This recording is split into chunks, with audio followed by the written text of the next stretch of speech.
இப்போ வந்துட்டு என்ன எக்ஸாமுக்கு வந்துட்டு நோட்டிஃபிகேஷன்னா ஃபெட்ரல் பேங்க்கு அதுக்கு வந்துட்டு நோட்டிஃபிகேஷன் வந்திருக்கு.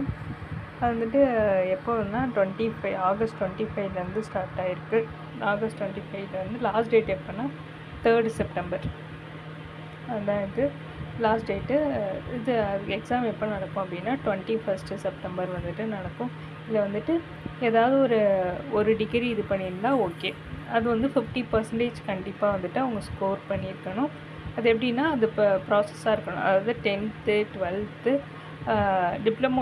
டிப்ளமோவும் இருக்கணும் அண்டு இதுவும் இருக்கணும், டிகிரியும் இருக்கணும்.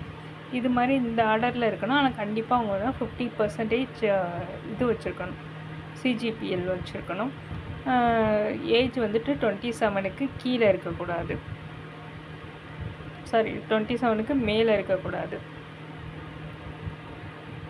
இது வந்துட்டு இந்தியாவில் உள்ள எல்லா இவங்களும் அப்ளை பண்ணலாம், all over Indian post. So வந்துட்டு டிரைவிங் லைசன்ஸ் வச்சுருக்கணும். டிரைவிங் லைசன்ஸ் வந்து இப்போ நம்ம இது பண்ணோன்னா அந்த எல்எல்ஆர் போட்டோம்ல, அந்த காப்பி இவங்க அக்செப்ட் பண்ணியிருக்க மாட்டாங்க. டிரைவிங் லைசன்ஸ் வச்சுருக்கணும். ஒன்று 2 வீலருக்கு வச்சுக்கலாம், இல்லை 4 வீலருக்கு வச்சுருந்துருக்கலாம்.